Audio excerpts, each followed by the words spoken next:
Subscribe करें और bell दबाएं ताकि कोई खबर रह न जाए।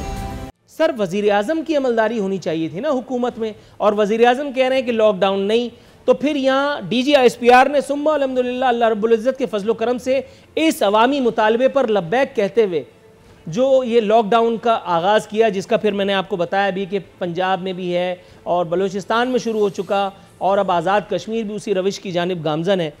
तो हुजूर फिर मतलब ये तकल्लुफ़ क्यों करें फिर हम जमहूरियत, और मतलब खुदा न खास्ता मैं इनकार नहीं कर रहा इन सब के फ्यूज़ से, लेकिन फिर ये सब इसका मतलब है खानापुरी हुई ना, ज़रा कुछ फरमाइएगा। शुक्रिया अरफीन साहब। बेसिकली मेरे नज़दीक जिसको आप लॉकडाउन समझते हैं, मेरे ख्याल में पूरी पाकिस्तान में वो नाफिज़ है।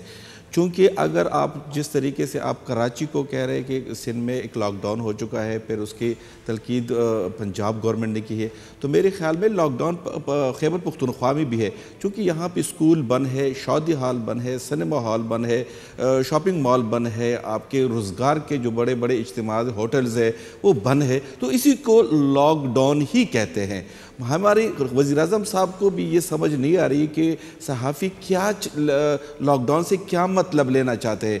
जब इस्लामाबाद में भी लॉकडाउन की जहाँ पे इज्तिमात हैं, जहाँ पे लोगों को इकट्ठा होने की तवक्को होता है, वहाँ पे ऑलरेडी गवर्नमेंट ने, लोकल एडमिनिस्ट्रेशन ने उस पर मुआवनत लगाई है। तो मेरे ख्याल में मेरी समझ से भी बाहर है और वज़ीर-ए-आज़म समझ से भी बाहर है। थोड़ा सा आप हमारे रहनुमाई करें कि लॉकडाउन आप किस चीज़ को कहते हैं। दूसरी चीज़ जब आप समझते हैं उसको हम कर्फ्यू पर समझते हैं कि कोई भी घर से ना निकले। बार बार चूँकि आप जहाँ भी, तो पूरे पाकिस्तान में आप देखे जाए तो जितनी भी आपके जो इज्तिमा होने वाली लोग गैदरिंग की जगह होती हैं वो बंद है। इवन इंडस्ट्रीज तक बंद है, जो कारोबार है, रोजगार वाले हैं। बात आपकी बिल्कुल दुरुस्त है, खुदा लगती आपने कही है जनाब वाला। लेकिन मैं ये पूछना चाहूँगा कि क्या लॉकडाउन का ऐलान वज़ीर आज़म ने किया, जिसके बाद जो आप मुझे ये ताना दे रहे हैं कि ऑलरेडी पूरे पाकिस्तान में लॉकडाउन है? मैं पहले तो ये पूछूं, हालांकि मैंने काफ़ी तवज्जो से आपकी बात सुनी है, लेकिन आप इस तरफ गए नहीं। लॉकडाउन वज़ीर-ए-आज़म साहब ये कह रहे हैं, जो पहली तकरीर, अगर आप उसकी जो इससे पहले जो इस प्रेस कॉन्फ्रेंस से आप अगर उनकी पहली तकरीर सुन ले, तो वो कहते हैं कि सिर्फ लॉकडाउन कर लो, अपने आप को घरों तक महदूद करो, लोगों के सर थोड़ा सा तवक्कुफ कीजिएगा, मैं अब आपकी तस्दीक कर देता हूं। तो मेरे ख्याल में यही लॉकडाउन ही है। लॉकडाउन नहीं कहा था, वज़ीर आज़म ने सेल्फ आइसोलेशन इख्तियार करने की बात की थी। अंग्रेजी का मामला है, जरा एहतियात बरतिएगा हुजूर। दूसरी बात, मैं आपसे नहीं, थोड़ा सा नहीं सर, जरा फाउल हो जाएगा, जरा थोड़ा सा मेरा सवाल आने दीजिए सर, मेरा सवाल आने दीजिए। वज़ीर आज़म ने सेल्फ आइसोलेशन में जाने की बात की थी। जनाब मन, आप मेरा ख्याल है उनसे ज़्यादा ही बदगुमान है, आपने आइसोलेशन को जो है वो लॉकडाउन समझ लिया। दूसरी बात, मैं आपसे वन लाइन सवाल पूछता हूं दोबारा, क्या वज़ीर आज़म ने अब तक की गुफ्तगू में, कौम से खिताब में, या खिलवत व जिलवत में की जाने वाली किसी इशारे में कभी लॉकडाउन का इंदिया दिया था या नहीं? जस्ट यस और नो।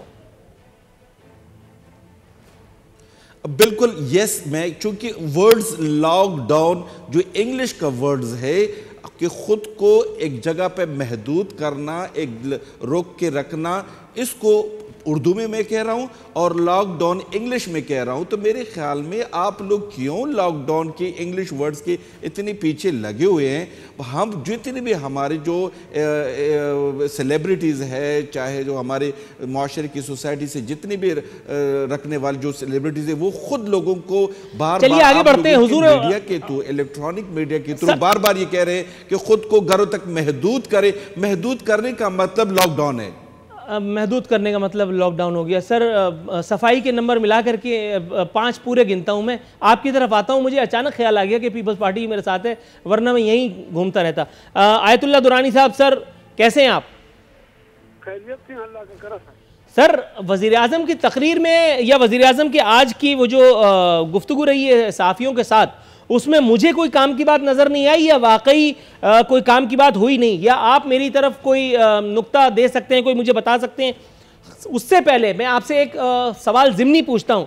सर वज़ीर आज़म पाकिस्तान ने लॉकडाउन का ऐलान नहीं किया, DGISPR ने इस ज़रूरत को मद्देनज़र रखते हुए लॉकडाउन का ऐलान कर दिया, उस पर भी جمہوریت والوں کو بدگمانی یہ ہے کہ حکومت جو ہے اور اس میں وزیر اعظم کا اہم کردار ہے، کچھ فرمائیے گا۔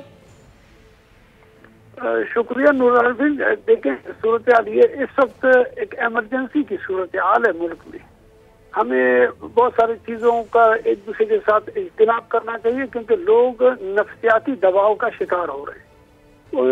بہت سارے تبصرے ہم ایک دوسرے پر کر سکتے ہیں، میں وزیر اعظم کے متعلق بہت سارے صرف اور واشنگ مشین میں ڈال سکتا ہوں اس کو، لیکن اس وقت صورتحال یہ ہے کہ عام آدمی افیکٹ ہو رہا ہے معمولی باتوں پر۔ ایک تو روزگار بند ہو گیا، ایک تو بہت سارا خطر محسوس ہو رہا ہے، ایک دوسری طرف سے کہ بہت سارے اموات کے متعلق گفتگو ہو رہی ہے۔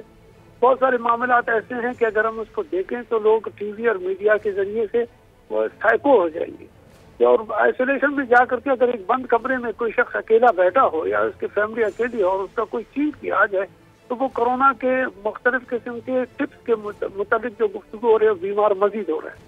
تو ہمیں اس طرف سے اجتناب کرنا چاہیے کہ کورونا کے متعلق یا اس بیماری کے متعلق اللہ کے دروازے کی طرف ہمیں رجوع کرنا چاہیے، کیونکہ ہم مسلمان ہیں، بحیثیت مسلمان کے اس وقت ہم ایک ایسی مصیبت سے آگاہ ہو چکے ہیں اور اس کے اندر گر چکے ہیں، تو ہمیں اس وقت بسم اللہ الرحمن الرحیم ولا حول ولا قوت الا باللہ العلی العظیم یا استغفار کی درود کے ساتھ بیٹھ کر کے ہم اللہ کے دروازے پر جا سکتے ہیں۔ درود پڑھنا چاہیے، آپ کو استغفار پڑھنا چاہیے۔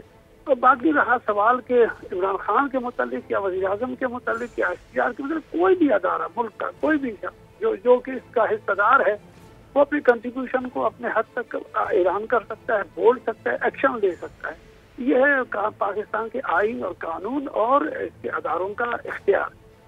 وزیر اعظم صاحب کے منہ سے آ جائے یا کسی وزیر کے ہاتھ سے آ جائے یا کسی SPR کے وجہ سے آ جائے، اس کا کوئی تجزیہ ہم ایک دوسرے کے ساتھ نہ کریں تو زیادہ بہتر ہے۔ ایکشن ہونا چاہیے، ایکشن صوبہ لے لے، مرکز لے لے، یونین کونسل لے لے، گلی کا نکڑ پہ بیٹھے ہوئے سپاہی لے لے، کوئی بھی ادارہ کہیں سے بھی سروسز فراہم کرے، ہیلتھ سروسز ہوں یا لوگ والنٹیئر آ کر کے صحت مند لوگ آ جائیں اور بوڑھوں کو اور دوسروں کو صحت کے متعلق آگاہی حاصل کرا دیں اور ان کو والنٹیئر طریقہ کار کے ساتھ مسجدوں سے اعلان ہو جائے۔ درست ہے جناب من، تھوڑا سا توقف کی استدعا میں آپ کی طرف آتا ہوں۔ ناصر موسیٰ زئی صاحب حضور والا سر، یہ مجھے بتائیے گا، وزیر اعظم پاکستان نے 15 روپے لیٹر کا جو ہے وہ ریلیف بھی قوم کو اس ایک وقت میں دیا۔ سر یہ مجھے بتائیے کہ جس وقت ہم لوگ سب آزاد گھوم رہے تھے خیر سے اور بڑی امیدیں، بڑی آرزویں، بڑی تمنائیں، بڑی حسرتیں، بڑی توقعات تھیں، اس وقت تو یہ سانحہ ظہور پذیر نہیں ہوا۔ عالمی منڈی میں قیمتیں کتنی ہی کم کیوں نہ ہو گئیں، لیکن وہ پیٹرولیم لیوی کے ذریعے جھول جھال کر کے اور ہمیں اس فائدے سے محروم رکھا گیا۔ اور اب یہ حاتم طائی کی روح کو اس سے چھیڑ چھاڑ کرتے ہوئے یہ جو 15 روپے کا احسان ہم پر کیا گیا ہے، سر یہ بالکل ویسے ہی نہیں ہے کہ جیسے کسی بھوکے کو کافی عرصے کی بھوک کے بعد میں کوک یا پیپسی آفر کر دوں۔ سر اس کو ضرورت تو روٹی کی ہے، وہ کوک کا کیا کرے گا؟ بوتل سر پہ مارے گا میرے؟ نہیں عارفین صاحب، بیسیکلی آج وزیر اعظم صاحب نے اور بھی کافی پیکج کے اعلان کیے ہیں جو اس مشکل گھڑی میں انشاءاللہ مشکل قوم کے جو مسائل ہیں انشاءاللہ اسے حل ہو جائیں گے۔ اور جہاں تک آپ نے پیٹرول کی بات کی ہے تو ڈیفینیٹلی اگر آج وہ 15 روپے اعلان نہیں کرتے تو آج آپ یہی دوبارہ کہہ دیتے، مجھے یہی کویسچن کرتے کہ انٹرنیشنلی 30% 40% آئل کے پرائس گری ہے اور اس نے کیوں نہیں کیا۔ لیکن اس حال میں تو میں ہر دفعہ کرتا ہوں، ہر دفعہ بھی تو بچ کے نکل ہی جاتے ہیں نا آپ لوگ۔ تو یہی میں کہہ رہا ہوں نا کہ اس وجہ سے چونکہ کنڈیشن حال اس طرح ہے کہ ہم چاہتے ہیں کہ جو لوگوں کے جو آلریڈی روزگار بند پڑے ہوئے ہیں، انکم نہیں آ رہی ہے تو ان پہ بوجھ نہ ڈالا جائے۔ اور جب آپ اس سے پہلے سوچ رہے ہیں کہ پہلے کیوں کم نہیں کیا تو پہلے ایسے حالات، وہ پیٹرول کیا کریں گے 15 روپے بچا کر کے اس سے؟ نہیں عارفین صاحب، اس میں یہ ہے کہ جب آپ بین الصوبائی ٹرانسپورٹیشن جب گڈز کی چلے گی تو ڈیفینیٹلی جو ان کے پرائس اگر کراچی سے خیبر تک ایک کنٹینر آئے گا تو پہلے ان کی ایک پرائس ہوا کرتی تھی۔ سبسکرائب کریں اور بیل دبائیں تاکہ کوئی خبر رہ نہ جائے۔